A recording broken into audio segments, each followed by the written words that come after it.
नमस्कार। बजट 2017-18 पर हमारी खास पेशकश नई सोच नया बजट में आप सभी का स्वागत है। मैं हूं अजय मिश्र। जब भी बजट की ओर हम आम जनता के रूप में देखते हैं तो रोजगार का मसला शायद सबसे ऊपर होता है।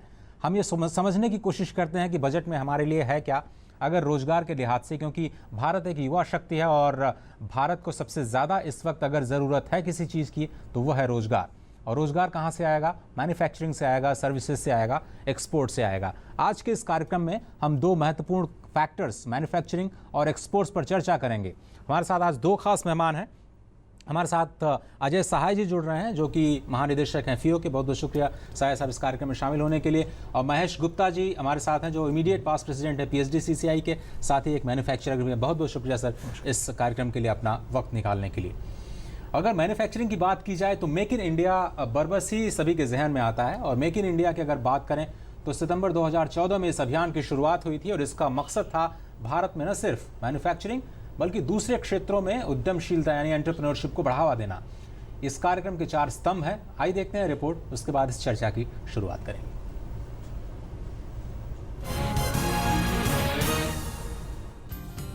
साल 2016 भारतीय अर्थव्यवस्था के लिए एक अहम पड़ाव साबित हुआ। अर्थव्यवस्था को नई दिशा देने के लिए सरकार ने कई महत्वपूर्ण कदम उठाए, जिनमें से एक था मेक इन इंडिया। ये 4 स्तंभों पर आधारित है। मेक इन इंडिया की बुनियाद इस सोच पर टिकी है कि उद्यमशीलता को बढ़ावा देने के लिए एक सबसे महत्वपूर्ण बात कारोबार करने की सुविधा है। कारोबारी माहौल को आसान बनाने के लिए कई इनिशिएटिव पहले से ही शुरू किए जा चुके हैं। इसका उद्देश्य भारतीय इंडस्ट्री को डी लाइसेंस और डी रेगुलेट करना है। उद्योगों के विकास के लिए आधुनिक और सुविधाजनक बुनियादी ढांचे की उपलब्धता बेहद महत्वपूर्ण है। सरकार आधुनिक हाई स्पीड कम्युनिकेशन के साथ ही इंफ्रास्ट्रक्चर उपलब्ध कराने के लिए इंडस्ट्रियल कॉरिडोर्स और स्मार्ट सिटी बनाने का इरादा रखती है।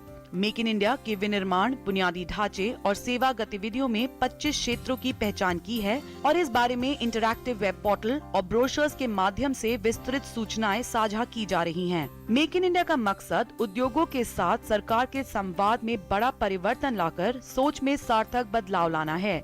सरकार देश के आर्थिक विकास में उद्योगों के साथ साझेदार बनेगी, यानी एक फैसिलिटेटर न कि एक रेगुलेटर का किरदार निभाएगी। मेक इन इंडिया के भारत के उद्योगपतियों के साथ ही फॉरेन लीडर्स भी प्रशंसक हैं। इस ऐतिहासिक पहल में दुनिया भारत के साथ साझेदारी करने की इच्छुक है। निवेश की सीमा और नियंत्रण को आसान बनाने के साथ ही भारत के अहम क्षेत्र यानी रक्षा, निर्माण और रेलवे अब वैश्विक साझेदारी के लिए खुल चुके हैं। रक्षा क्षेत्र में नीति को उदार बनाया गया और FDI सीमा को 26% से बढ़ाकर 49% कर दिया गया। रक्षा क्षेत्र में ऑटोमेटिक रूट के जरिए 24% तक पोर्टफोलियो इन्वेस्टमेंट की अनुमति दी गई। रक्षा क्षेत्र में अलग अलग मामलों के आधार पर अत्याधुनिक एवं उत्कृष्ट तकनीक के लिए 100% FDI की अनुमति दी गई। रेलवे के कुछ विशेष ढांचागत परियोजनाओं में ऑटोमेटिक रूट के तहत निर्माण, परिचालन और रखरखाव के लिए 100% FDI की भी मंजूरी दी गई। कारोबार को आसान बनाने के लिए भी कर प्रणाली सरल बनाई गई है। पिछले बजट में मेक इन इंडिया के लिए 310 करोड़ रुपए का अलग से प्रावधान किया गया था। इस बार भी यही उम्मीद है कि बजट में इस आंकड़े में इजाफा होगा। मेक इन इंडिया का सबसे बड़ा फोकस है भारत को एक इन्वेस्टमेंट डेस्टिनेशन के तौर पर बढ़ावा देना और साथ ही विदेशी निवेशकों को और आकर्षित करना। Priyanka Agrawal Chaudhary, DD news, Delhi.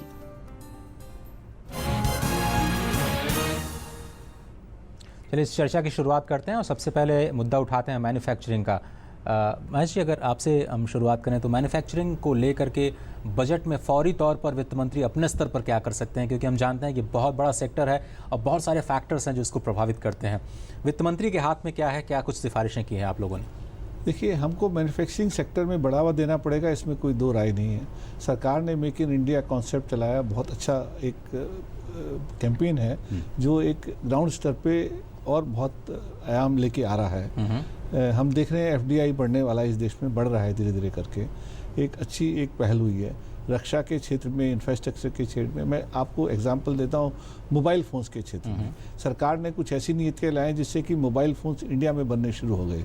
एक बहुत अच्छा एक कैंपेन से सब शुरू हो रहे हैं जो ग्राउंड पे हम देख रहे हैं ईज़ ऑफ डूइंग बिजनेस की वजह से। तो मैन्युफैक्चरिंग को ऑलरेडी सरकार का एक लक्ष्य टारगेट रखा गया है, इसको GDP का 25% लेके जाएंगे, जो अभी 16-17% पे अभी स्थित है आने वाले कुछ समय के अंदर। तो ये सब प्रभाव आ रहे हैं उसके अंदर। तो मैं समझता हूँ जो उसका इफेक्ट है, मैन्युफैक्चरिंग सेक्टर हमेशा एक्साइज ड्यूटी की तरफ देखता है जब बजट आता है तो। अच्छा।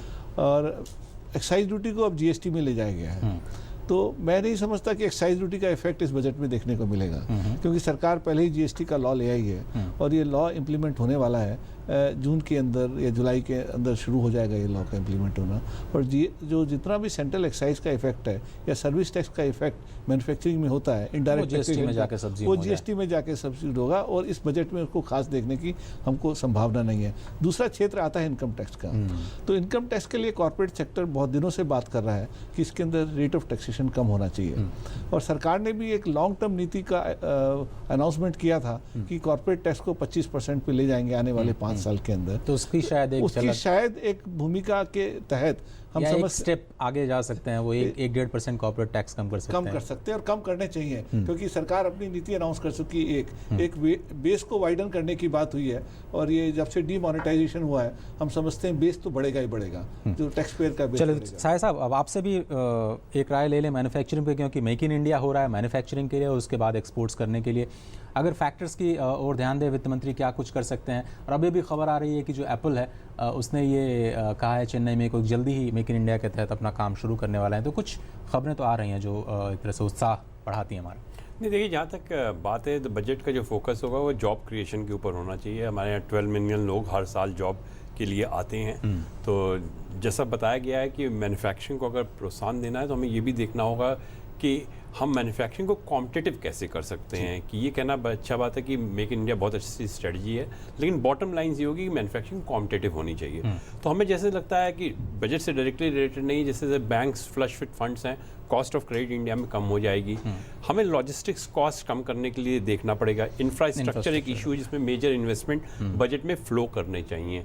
जहाँ तक टैक्स कंसेशन का सवाल है, एक तो हम ये देख सकते हैं जो हमारे कोस्टल मैन्युफैक्चरिंग जोन आए, जहाँ पे एक शायद कंसेप्ट पेपर भी आया था कि जो ऐसी यूनिट सेटअप हों, अगर वो 10,000 जॉब क्रिएट करती हैं तो उनको 5 इयर्स का टैक्स हॉलिडे दिया जाए। 20,000 जॉब क्रिएट करती हैं तो 10 इयर्स का टैक्स हॉलिडे दिया जाए, वो हो सकता है। स्टार्टअप्स को हमने जैसे पिछले कहा कि 3 साल का उनको टैक्स हॉलिडे मिलेगा, उसको हम बढ़ा के 5 साल कर सकते हैं, उनको मैट से एग्जेम्प्ट कर सकते हैं।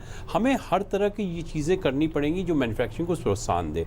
हमें डिमांड साइड को भी एड्रेस करना पड़ेगा मैन्युफैक्चरिंग में। अगर मैन्युफैक्चरिंग प्रोत्साहन है, डिमांड को, उसके लिए जैसे बात हुई है कि इनकम टैक्स अगर लेवल में जो एग्जेम्पशन लिमिट है उसको बढ़ा दिया जाए, कॉर्पोरेट टैक्स को कम कर दिया जाए, बाकी भी ग्रेडेशन किया जाए, तो उससे इसको सहूलियत मिलेगी। तीसरी चीज़ मेरे को लगता है कि मैन्युफैक्चरिंग को सपोर्ट करने के लिए R&D बहुत इंपॉर्टेंट इशू होगा। R&D में पिछले बजट में हमने देखा है कि उन्होंने कुछ जो R&D पे जो कंसेशन थे वो थोड़े रिस्ट्रिक्ट किए गए थे। मुझे उम्मीद है कि R&D पे जो 150% टैक्स डिडक्शन है या 200% टैक्स डिडक्शन जो ट्रस्ट एरिया में, वो इस बजट में आना चाहिए जिससे इससे प्रोत्साहन मिल सके। तो अगर मैं 3 बड़े टेकअवेज आपकी इस एनालिसिस से लूँ तो पहला कि कॉस्ट ऑफ फंड कम किया जाना चाहिए, दूसरा एक माहौल बनाना चाहिए बुनियादी ढांचे को दुरुस्त करने के लिए और भी बेहतर करने के लिए, जिससे मैन्युफैक्चरिंग और भी बेहतर हो पाए, और इन्वेस्टमेंट को और भी ज़्यादा एक तरह से अट्रैक्ट करने के लिए कुछ प्रावधान किए जाने चाहिए।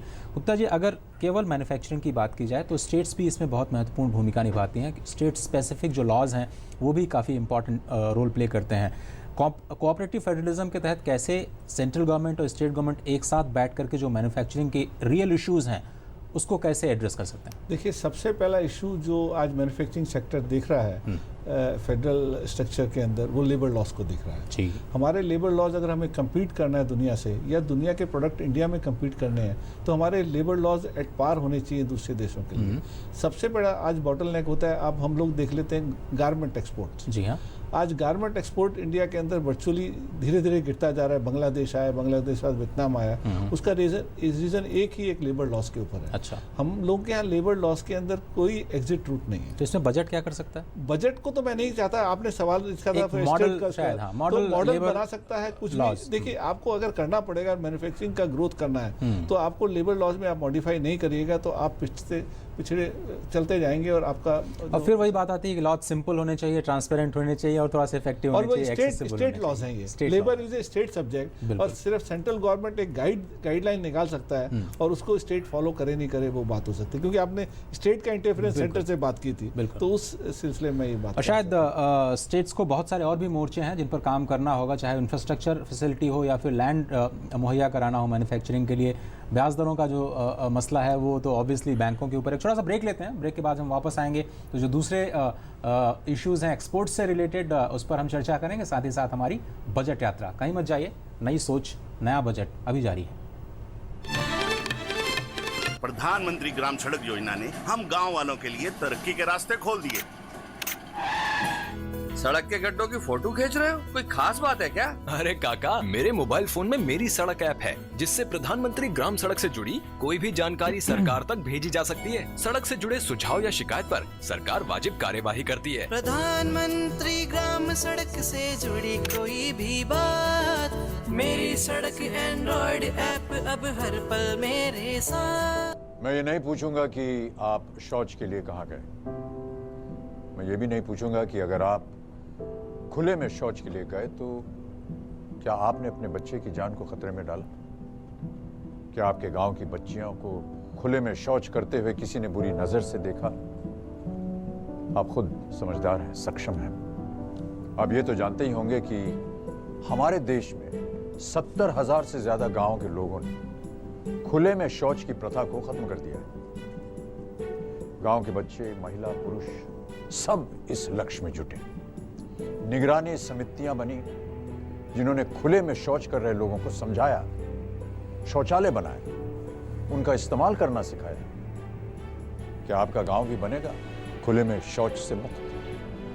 आइए स्वच्छ भारत अभियान से जुड़िए। अब नहीं तो कब?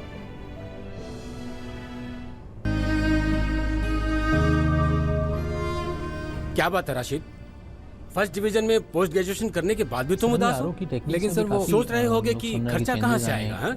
चिंता मत करो, क्योंकि अब तुम्हारे साथ है Maulana Azad national fellowship. Fellowship हमारे लिए सर?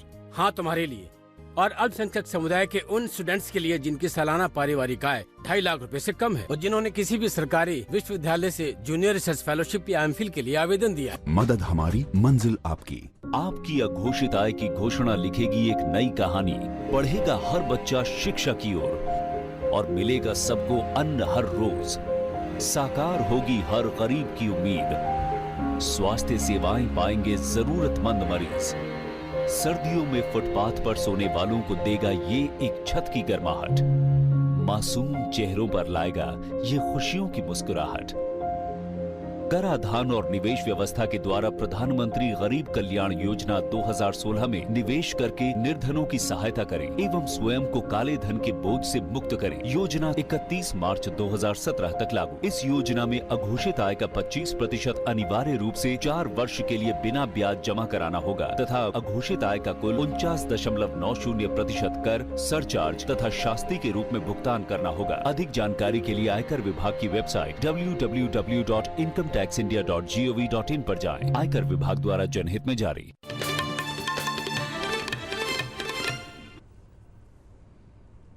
स्वागत है आप सभी का। बजट यात्रा में हमारे संवाददाता आदित्य श्रीवास्तव अब बता रहे हैं कि किस तरह से मेक इन इंडिया कार्यक्रम के सकारात्मक नतीजे मध्य प्रदेश में दिखाई दे रहे हैं। आइए देखते हैं ये बजट यात्रा। सितंबर 2014 को भारत के प्रधानमंत्री नरेंद्र मोदी ने मेक इन इंडिया का नारा दिया था और उद्देश्य भी यही था कि भारत में ही भारत के तमाम प्रोडक्ट बने, हम विदेशों पर अपनी निर्भरता कम कर लें। मध्य प्रदेश के मुख्यमंत्री शिवराज सिंह चौहान ने भी प्रधानमंत्री को यह आश्वासन दिया था कि मेक इन इंडिया का सपना मेक इन एमपी के साथ पूरा होगा, लिहाजा मध्य प्रदेश में भी मेक इन इंडिया के तर्ज पर मेक इन एमपी पर काम होगा। एक फैक्ट्री मध्य प्रदेश में ऐसी है जो लोको पायलट इंजन्स बनाती है, जो भारतीय रेल को सप्लाई करती है। पहले जहां 60% उपकरण ऐसे थे जिससे वो विदेशों से उसको मंगवाना पड़ता था, उस पर वो निर्भर होता था, लेकिन आज 2 साल बाद माहौल अब ये हो चुका है कि केवल 5% उपकरण ही अब ऐसे हैं जो विदेशों से आते हैं। बाकी 95% उपकरण जो हैं वो मध्य प्रदेश की धरती पर राजधानी भोपाल में बन रहे हैं, जो भारतीय रेल को सप्लाई किए जा रहे हैं।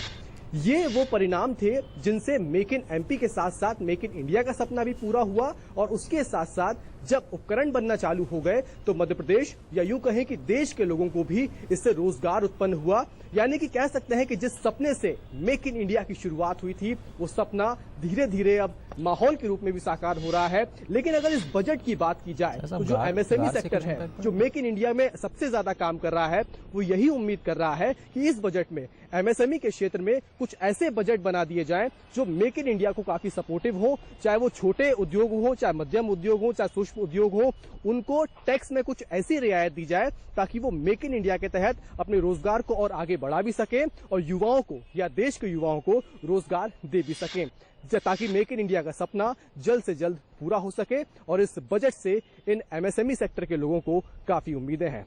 भोपाल से कैमरा पर्सन अनवर रिजवी के साथ आदित्य श्रीवास्तव, टीटी न्यूज। इस बजट यात्रा में आदित्य ने हमें ये समझाने की कोशिश की कि मध्य प्रदेश के एमएसएमई सेक्टर को भी इस बजट से काफ़ी उम्मीदें हैं। साहिब साहब, अगर एक्सपोर्ट्स की बात करें और उसके साथ अगर एमएसएमई की मुश्किलों को भी अगर जोड़ लिया जाए तो आप लोगों ने क्या सिफारिश की है वित्त मंत्री से इस बार, जिससे कि एक्सपोर्ट्स को बढ़ावा मिले? देखिए, जहाँ तक एक्सपोर्ट का सवाल है, एक्सपोर्ट्स हो या मैन्युफैक्चरिंग, उसमें कुछ फैक्टर्स कॉमन होते हैं। टेक्नोलॉजी एक बहुत कॉमन इश्यूज है। तो हम लोगों ने एमएसएमई को देखते हुए बताया जो credit link capital subsidy scheme है, जिसमें गवर्नमेंट 1 करोड़ तक की सब्सिडी प्रोवाइड करती थी, उसको गवर्नमेंट को बढ़ा के 2 करोड़ तक करना चाहिए, क्योंकि पूरी जो सेक्टर्स है वो टेक्नोलॉजी ड्रिवन रहेगा। आप एक्सपोर्ट में कॉम्पिटेटिव होंगे, मैन्युफैक्चरिंग तभी कॉम्पिटेटिव होंगे अगर आपका टेक्नोलॉजी रहेगी। दूसरी चीज़ है, आज की रिक्वायरमेंट है कि आपको बहुत एग्रेसिव होना चाहिए ग्लोबल मार्केट में।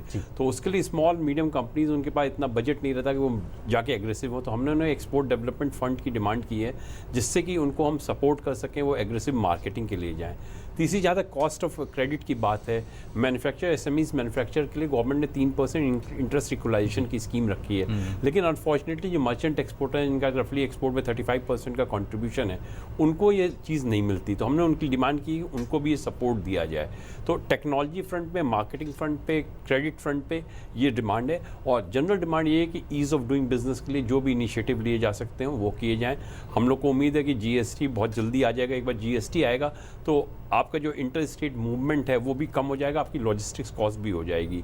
लकली जो ग्लोबल कंडीशन वो भी इम्प्रूव कर रही हैं। 4 महीने के एक्सपोर्ट के जो डाटा हैं वो पॉजिटिव हैं। तो लगता है कि एक्सपोर्ट्स अब ट्रैक पे है, और अगर बजट में इसको फर्दर कुछ सपोर्ट दिया जाएगा तो एक्सपोर्ट और अच्छा परफॉर्म कर पाएगा, बढ़ सकता है। महेश जी, अगर हम आपसे समझना चाहें मैन्युफैक्चरिंग में इन्वेस्टमेंट अट्रैक्ट करने के लिए, फॉरेन इन्वेस्टमेंट तो एक चीज़ है, दूसरा जो हमारे पास जो घरेलू इन्वेस्टमेंट है, चाहे वो सरकार की कंपनियां हो या प्राइवेट सेक्टर कंपनी, उनके इन्वेस्टमेंट को और ज़्यादा इंसेंटिवाइज करने के लिए फाइनेंस मिनिस्टर को क्या करना चाहिए? देखिए, सबसे पहले हमको सोचना पड़ेगा कि हमारी तरफ इंडियन इन्वेस्टमेंट आ क्यों नहीं रहा है इंडस्ट्री के अंदर। सबसे पहला रीज़न उसका डिमांड है।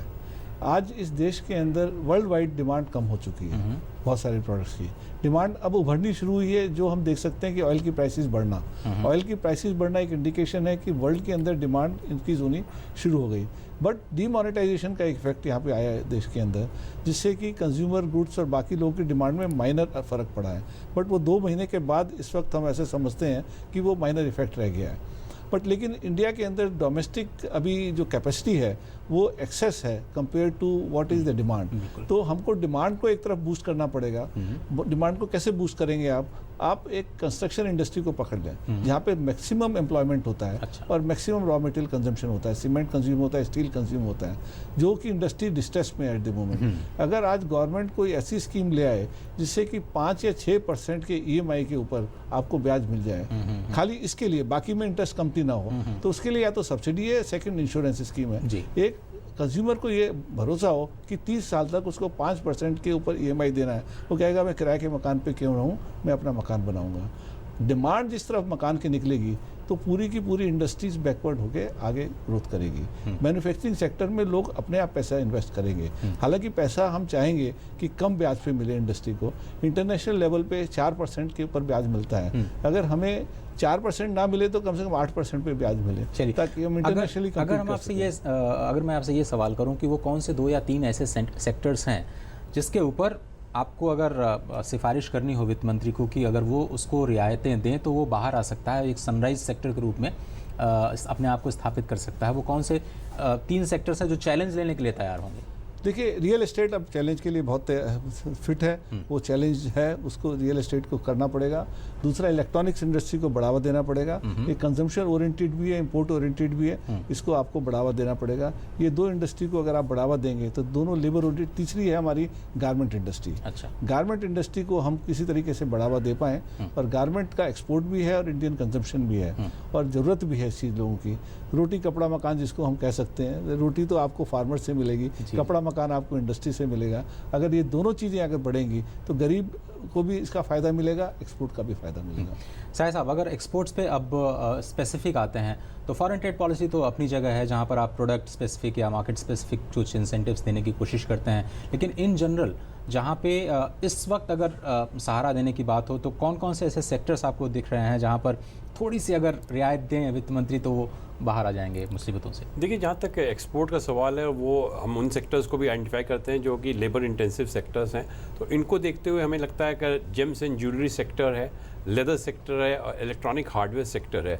ये इलेक्ट्रॉनिक हार्डवेयर सेक्टर में ऑफ कोर्स में हम एक्सपोर्ट में बहुत ज़्यादा नहीं है, लेकिन धीरे धीरे हमारा एक्सपोर्ट बढ़ रहा है क्योंकि डोमेस्टिक कैपेबिलिटी बढ़ रही है। तो इन 3 सेक्टर्स में अगर कोई स्पेशल पैकेज लाया जाए, गारमेंट्स की बात की, गारमेंट्स और मेडअप्स के लिए एक स्पेशल पैकेज ऑलरेडी आ चुका है। तो इसके साथ साथ अगर हम इसी पैकेज को James and jewellery sector, leather sector और इलेक्ट्रॉनिक हार्डवेयर सेक्टर के लिए बढ़ाएं तो हमें एक्सपोर्ट्स के लिए और डोमेस्टिक डिमांड को मीट करने के लिए काफ़ी इसमें अपॉर्चुनिटी मिल सकती है। तो James and jewellery sector, leather sector और गारमेंट सेक्टर, ये 3 सेक्टर फोकस हो सकते हैं वित्त मंत्री के। गुप्ता जी, अगर चलते चलते आपकी जो बड़ी उम्मीदें 1 फरवरी को क्या सुनना चाहेंगे आप, जिससे आपको अच्छा लगेगा सुन करके कि मैन्युफैक्चरिंग के लिए कुछ किया वित्त मंत्री ने? मैन्युफैक्चरिंग के लिए चाहेंगे कि एक जो टैक्सेशन है, जो कॉर्पोरेट टैक्स है, वो जरूर मैं देखना चाहूँगा कि वो कमती हो। मैं चाहूँगा कि डिविडेंड टैक्स को देखा जाए, क्योंकि डिविडेंड टैक्स हमको ट्रिपल टैक्सेशन समझते हैं, इसीलिए इंडस्ट्री प्रोग्रेस नहीं कर पा रही और डिविडेंड नहीं दे पा रही। पहले कंपनी कमाती है, मैं खास करके बात कर रहा हूँ जो क्लोजली हेल्ड कंपनीज हैं, तो पहले कंपनी को इनकम टैक्स देना पड़ता है, उसके बाद डिविडेंड टैक्स देना पड़ता है बांटने के लिए, और फिर उसके बाद जब डिविडेंड उसके ओनर्स के हाथ में आता है तो उसको फिर टैक्स देना पड़ता है। तो एक मैं समझता हूँ पूरे वर्ल्ड के अंदर एक ऐसा चीज़ है जो ट्रिपल टैक्सेशन होता है। सरकार को देखना चाहिए कि इस मोर्चे को ध्यान दे। उसके साहब, आपकी सिफारिश? हाँ, मैं चाहूँगा कि इंडस्ट्री के लिए टेक्नोलॉजी इतनी ज़्यादा आ सके, इसलिए डेप्रिसिएशन रेट बढ़ाना चाहिए। डेप्रिसिएशन जैसे कुछ सेक्टर्स में बहुत फास्टर डेप्रिसिएशन है, वो हर सेक्टर के लिए लाना चाहिए। और दूसरी चीज़ मैं ये भी चाहूँगा कि जो गवर्नमेंट है उसको ये भी देखना चाहिए कि कैसे ईज़ ऑफ डूइंग बिजनेस हो सके, जिससे पूरा हमारा जो माहौल है वो इम्प्रूव हो जाए। ना खाली हम FDI अट्रैक्ट करें, बट जो हम डोमेस्टिक इन्वेस्टमेंट है उसको भी हम पूरा मैन्युफैक्चरिंग सेक्टर में लेके आ सकें। आप दोनों ही मेहमानों को बहुत बहुत शुक्रिया इस खास कार्यक्रम में अपना वक्त निकालने के लिए और अपनी सिफारिशें दर्शकों के साथ साझा करने के लिए बहुत बहुत शुक्रिया। साहिब साहब, गुप्ता जी, आपका भी बहुत थैंक यू। एक छोटा सा ब्रेक लेते हैं, ब्रेक के बाद सुनिए वित्त मंत्री जी, क्योंकि आम लोगों की भी कुछ उम्मीदें हैं, कुछ अपेक्षाएं हैं इस बजट से। देखते रहिए नई सोच नया बजट।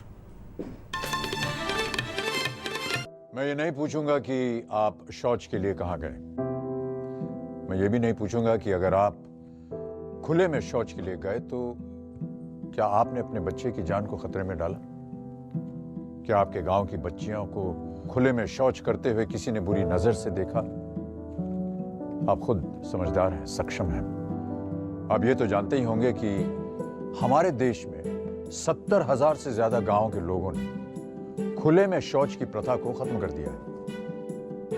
गांव के बच्चे, महिला, पुरुष सब इस लक्ष्य में जुटे। निगरानी समितियां बनी जिन्होंने खुले में शौच कर रहे लोगों को समझाया, शौचालय बनाया, उनका इस्तेमाल करना सिखाया। क्या आपका गांव भी बनेगा खुले में शौच से मुक्त? आइए स्वच्छ भारत अभियान से जुड़िए, अब नहीं तो कब।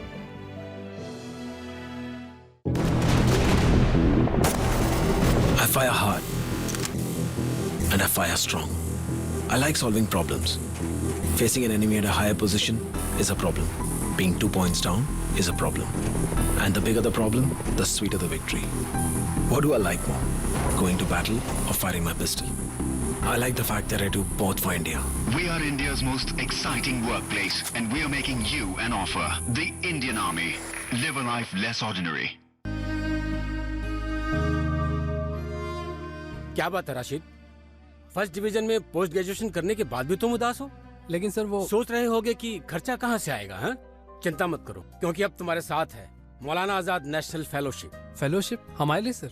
हाँ, तुम्हारे लिए और अल्पसंख्यक समुदाय के उन स्टूडेंट्स के लिए जिनकी सालाना पारिवारिक आय 2.5 लाख रुपए से कम है और जिन्होंने किसी भी सरकारी विश्वविद्यालय से जूनियर रिसर्च फेलोशिप या एमफिल के लिए आवेदन दिया। मदद हमारी, मंजिल आपकी। अरे जग्गू, कल चाय पर आ रहा है ना? नहीं यार, घंसू कुछ दिन से पीछे पड़ा हुआ है आधार बनवाने के लिए। इस उम्र में क्या जरूरत है आधार बनवाने की? आधार से तो मैंने बैंक खाता भी लिंक कराया है, जिससे मेरी गैस सब्सिडी सीधे मेरे खाते में आ जाती है। यही नहीं, जो मेरे यहाँ शांति काम करती है ना, उसे भी आधार से विधवा पेंशन मिलने में आसानी हुई है। आप उम्र के किसी भी पायदान पर हो, आधार आपको सरकारी एवं गैर सरकारी सुविधाओं को पाना आसान बनाता है। ये लो।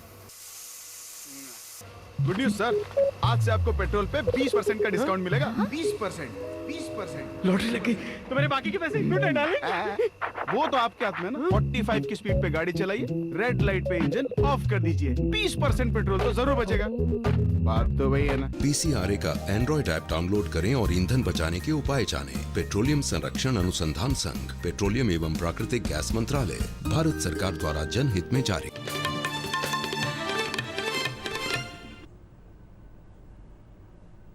और अब जानते हैं कि मुंबई के नौकरी पेशा लोगों की आने वाले बजट से क्या अपेक्षाएं हैं, जानने की कोशिश की हमारी संवाददाता श्यामा मिश्रा ने। The salaried class is expecting a lot from the upcoming budget. We have few people with us who would be sharing their expectations from the finance minister who would be presenting the budget on Feb 1st. What is you expecting from the upcoming budget? Yes, so just like how we have seen business people or the business class people having certain exemptions, tax exemptions, so would like to see such exemptions for the salaried class people as well.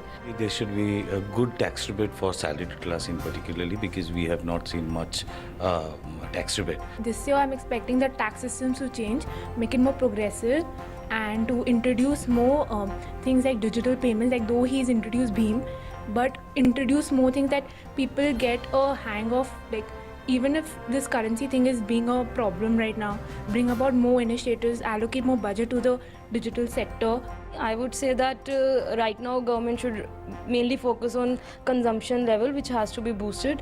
So for increasing the consumption among the normal citizens of the country, so it should, of course, tax slab rates are expected to be shifted. All I want is ultimately what we get as a take home should increase. So one way or the other, if that is looked into, I think it should work. Important thing which is much bigger is because of the middle class. If it helps them to get closer to the dream of owning their dream house. So the hopes and expectations are ranging from higher tax rebates, also a dream of owning a house should come true, and also some ease in traveling allowances. In short, a salaried person is expecting and requesting the finance minister that the total take home should be higher at the end of the day. With camera person Gaurav Kagra, this is Shama Mishra for DD News, Mumbai.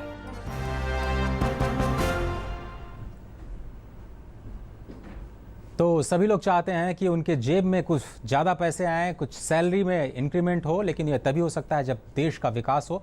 और देश के विकास को ध्यान में रखते हुए वित्त मंत्री से ढेरों उम्मीदें लोगों की लगी हुई हैं। सिर्फ 4 दिनों का वक्त रह गया है। 1 फरवरी को ये जो बजट पेश होगा, तो इसके तमाम पक्षों पर हमारी निगाह रहेगी। फिलहाल पूरी बजट टीम को दीजिए इजाज़त। नमस्कार।